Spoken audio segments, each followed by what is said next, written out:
ঢাকা বিশ্ববিদ্যালয়ের মোহাম্মদ শহীদুল্লাহ হলে দুই বহিরাগতকে আপত্তিকর অবস্থায় আটকের ঘটনাকে কেন্দ্র করে সামাজিক যোগাযোগ মাধ্যমে ব্যাপক আলোচনা সমালোচনা সৃষ্টি হয়েছে। অভিযোগ উঠেছে শিবির নেতার বিরুদ্ধে। এ ঘটনায় বিশ্ববিদ্যালয় প্রশাসন ও রক্ষাকারী বাহিনী বিষয়টি খতিয়ে দেখছে। বিস্তারিত থাকছে মেহেরাজ শরীফের প্রতিবেদনে। গত ১ আগস্ট ঢাকা বিশ্ববিদ্যালয়ের ডক্টর মোহাম্মদ শহীদুল্লাহ হলের একটি কক্ষে দুই বহিরাগত তরুণকে আপত্তিকর অবস্থায় আটক করেন সাধারণ শিক্ষার্থীরা। অভিযোগ রয়েছে কক্ষটি ইসলামী ছাত্র শিবিরের এক নেতার নামে বরাদ্দ। ঘটনার পরপরই আটকের একটি ভিডিও ফেসবুক, ইউটিউব সহ বিভিন্ন সামাজিক যোগাযোগ মাধ্যমে ছড়িয়ে পড়ে। ভিডিওটি ভাইরাল হলে ক্যাম্পাসে ব্যাপক চাঞ্চল্যের সৃষ্টি হয় এবং সাধারণ শিক্ষার্থীদের মধ্যে নানা প্রতিক্রিয়া দেখা যায়।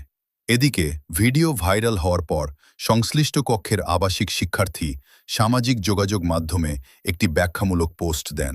তিনি দাবি করেন, আটক হওয়া দুইজনের একজন তার দূর সম্পর্কের আত্মীয়, যিনি নোয়াখালীর একটি মাদ্রাসার ছাত্র।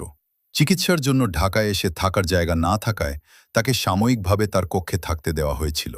তিনি আরও বলেন, ঘটনার সময় তিনি কক্ষে উপস্থিত ছিলেন না, মাওয়ায় অবস্থান করছিলেন।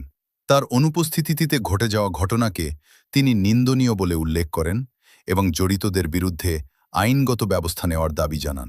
এদিকে বিভিন্ন সংবাদ মাধ্যমের তথ্য অনুযায়ী ঘটনার প্রকৃত কারণ উদ্ঘাটনে বিশ্ববিদ্যালয় প্রশাসন ও আইন শৃঙ্খলা রক্ষাকারী বাহিনী তদন্ত চালিয়ে যাচ্ছে। তদন্ত শেষ না হওয়া পর্যন্ত এ বিষয়ে কোনো চূড়ান্ত সিদ্ধান্তে না পৌঁছানোর আহ্বান জানিয়েছেন সংশ্লিষ্টরা।